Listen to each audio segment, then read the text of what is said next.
Radhe Radhe. फिजदाम channel में आप सबका स्वागत है।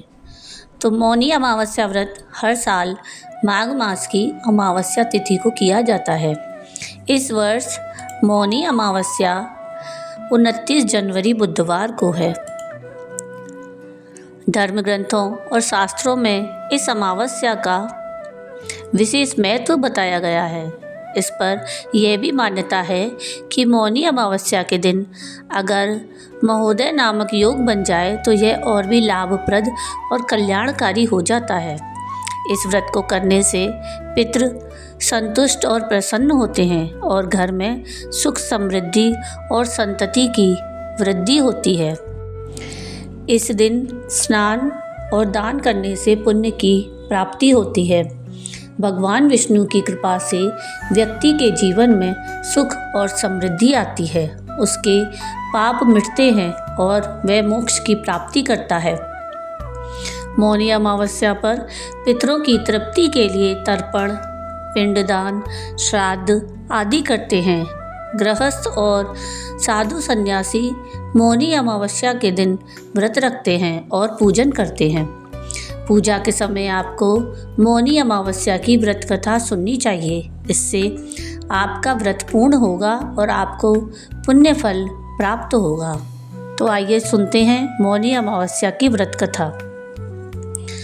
पौराणिक कथा के अनुसार कांचीपुरी में देव स्वामी का एक ब्राह्मण परिवार रहता था। उसकी पत्नी का नाम धनवंती था। दोनों के 7 बेटे और 1 बेटी थी जिसका नाम गुणवती था। गुणवती जब बड़ी हुई तो उसके पिता ने सबसे छोटे बेटे को उसकी कुंडली दी और ज्योतिषी के पास भेजा ताकि उसके विवाह के लिए लड़का देखा जाए। ज्योतिषी ने बताया कि गुणवती विवाह के बाद विधवा हो जाएगी। यह जानकर उसके पिता देवस्वामी और माता धनवती दुखी हो गए। उस ज्योतिषाचार्य ने बचने का उपाय भी बताया।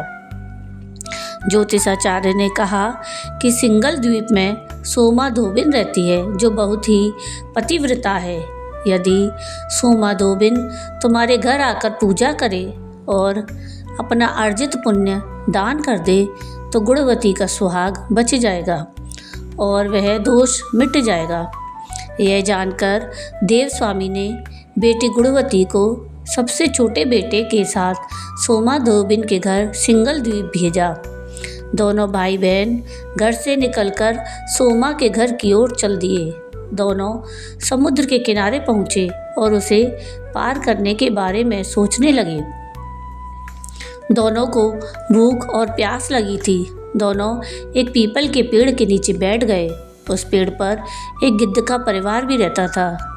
गिद्ध के बच्चों ने गुणवती और उसके भाई की बातों को सुन लिया। गिद्ध के बच्चों ने अपनी माँ को गुणवती और उसके भाई के बारे में बताया। तब गिद्धों की माता ने अपने बच्चों को भोजन कराया और गुणवती के पास गई। उसने कहा कि तुम्हारी समस्या का हल हो जाएगा, परेशान मत हो, तो मैं सोमा धोबिन के घर पहुंचा दूंगी।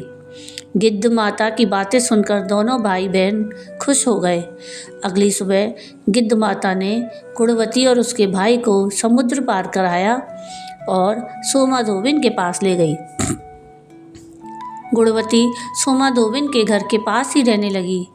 रोज़ सुबह सोमा के घर वालों के उठने से पहले ही गुणवती उसके घर को लीप देती थी।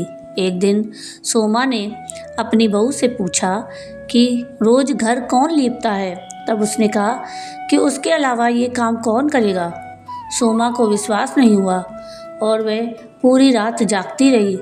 सुबह होते ही उसने देखा कि एक युवती उसके आंगन में आई और आंगन की सफाई करके लीपने लगी। तभी सोमा उसके पास आई और पूछा कि तुम कौन हो और ऐसा क्यों कर रही हो। तब गुणवती ने अपने आने का कारण बताया और पूरी बात बताई। इस पर सोमा ने कहा कि तुम्हारे पति की रक्षा के लिए मैं तुम्हारे साथ तुम्हारे घर चलूँगी।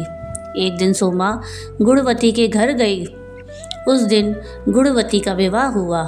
ज्योतिषाचार्य के बताए अनुसार विवाह होते ही सोमा गुणवती के पति की मृत्यु हो गई। तब सोमा ने पूजा पाठ किया और अपने पुण्य को गुणवती को दान कर दिया। इस उपाय से गुणवती का पति जीवित हो गया। उधर सोमा के पति और बेटे की मृत्यु हो गई। जब तक सोमा घर पहुंची तब तक उसके पति और बेटे के शव को रखा गया था। रास्ते में सोमा ने एक जगह पर रुककर पीपल के पेड़ के नीचे श्री हरि भगवान विष्णु की पूजा की थी और 108 बार उस पेड़ की परिक्रमा भी की थी। इससे अर्जित पुण्य से सोमा के पति और बेटे जीवित हो गए। वे अकाल मृत्यु से मुक्त हो गए। जो भी व्यक्ति विधि विधान से मौनी अमावस्या का व्रत करता है उसे भगवान विष्णु की कृपा प्राप्त होती है और उसके जीवन में सुख और समृद्धि आती है। तो ये थी मौनी अमावस्या की व्रत कथा और मौनी अमावस्या व्रत का महत्व। आपको ये कथा कैसी लगी मुझे कमेंट करके ज़रूर बताइएगा और अगर आपको ये कथा पसंद आई हो तो प्लीज़ इसको लाइक कीजिएगा, शेयर कीजिएगा और प्लीज़ मेरे चैनल को सब्सक्राइब कीजिएगा और कमेंट में राधे राधे ज़रूर लिखिएगा। और वीडियो पूरा देखने के लिए थैंक यू। राधे राधे।